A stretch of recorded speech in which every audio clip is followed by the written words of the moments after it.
que je suis médecin, j'exerce depuis presque 20 ans, je sais que c'est juste. Pourquoi j'ai pas eu de note? Il y a quelque chose quand même. Ouais. Est-ce que je peux pas répondre à des questions pour la chute? Ou bien, je ne sais pas, un démence ou AVC, ben, je suis urgentiste, je sais. Mais Mm. pourquoi j'ai pas eu de note? Donc, il y a un problème dans la formulation de la question et de la réponse. Oui. C'est ça, c'est ce qui m'a montré votre correction. Alors, j'ai dit bien, ah voilà, c'est pour ça que j'ai pas eu une note. C'est pour ça que j'ai eu 9,5 à la pratique médicale. Pourtant, j'ai cru l'avoir bien faite. Donc, c'est pour ça, parce qu'il y avait les détails, les jeux de mots.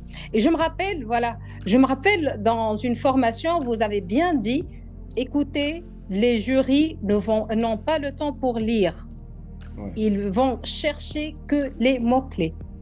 Vous avez dit ça. Mais votre système de bien mettre les mots-clés en rouge et alignés, c'était excellent. Ça aide pour la mémoire et en plus, ça fixe les idées. C'est jouable, rien n'est impossible.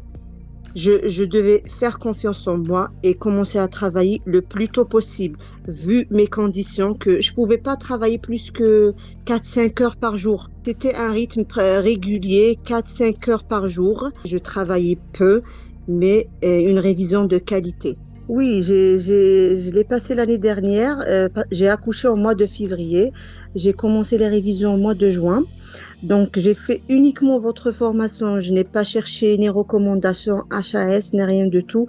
J'ai fait juste votre formation pendant 3 mois et demi. Et au final, j'ai eu un 11 de moyenne. Donc, j'étais pas trop loin. En fait, j'ai zappé les cours de la TVP et Ah, c'était en de... 2023, c'est ça? Oui, en 2023, j'ai zappé la TVP et l'hypercalcémie, c'était des cours que j'ai pas vus parce que j'ai pas fait les annales. Donc, c'est ça qui m'a empêché de réussir en fait. Le D'accord. fait que j'ai zappé ces cours-là. Merci vraiment, merci beaucoup. Vraiment, c'était grâce à vous que je l'ai réussi et je suis hyper contente. Je ne l'ai pas fêté encore car depuis, en fait, le 31, on avait les résultats. Le soir même, ma fille était fébrile. Jusqu'à là, elle est malade, donc je ne l'ai pas fêté encore. Il faut fêter, il faut, D'accord. il faut se féliciter, fêter tout ça. Je vais me concentrer seulement sur votre formation. Je vais la faire vraiment comme il faut. Je veux rien regarder en parallèle, ni Facebook, ni les gens, qu'est-ce qu'ils disent, ni d'autres références, ni aucun autre exercice. Et c'est ce que j'ai fait. J'ai fait la formation, mais je l'ai très bien fait. J'ai répété plein de fois les sujets. Euh, je suis allée à l'examen et là, j'ai senti vraiment durant l'examen que, en fait, à chaque question, j'aurais tout de suite dans ma tête les slides de la formation. Donc là, c'était facile à répondre par des mots-clés. Euh, et je suis sortie, je savais que cette fois-ci, j'ai très bien fait et j'ai réussi. C'était ça. J'ai aimé la façon comment vous avez traité le cas clinique, qui peut se montrer très banal, qu'on peut répondre. Mais par contre, votre façon, c'est la meilleure façon, au fait, pour avoir plus de notes. Parce qu'apparemment, les 0,1 comptent. Pour moi, j'ai répondu toute seule, j'ai dit il s'agit d'une acidocétose diabétique, point. Alors que vous avez dit, il s'agit d'une acétocétose diabétique compliquant un diabète de type 1 inaugural chez quelqu'un. C'était ça. J'ai dit certainement, ça, et il aura toute la note. Par contre, l'acétocétose, point barre, non, je ne pense pas que c'était pas suffisant. Ça a été comme ça, là. En fait, c'est une question d'organisation. C'est une question d'organisation, de persévérance et de confiance en soi. Il faut vraiment croire à ses capacités.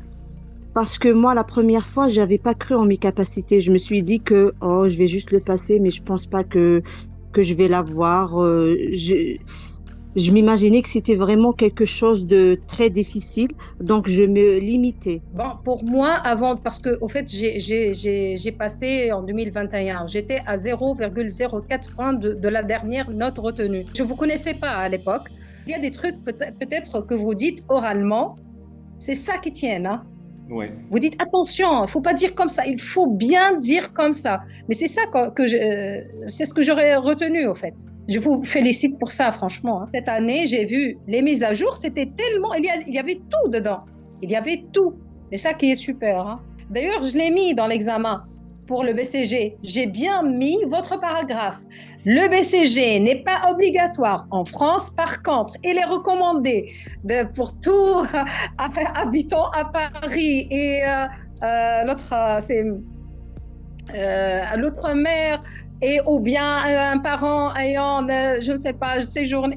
J'ai mis le paragraphe en intégralité. Croyez-moi. En révisant, j'ai trouvé le cours de vaccination très compliqué. J'ai dit, je ne vais pas le faire. Mais vous, il y a une vidéo, vous avez dit, non, il faut le faire très bien. La mise à jour, il faut les faire très bien. Et là, j'ai dit, non, je vais les faire. Et là, quand j'ai vu l'exercice de la vaccination, vraiment, j'étais hyper contente.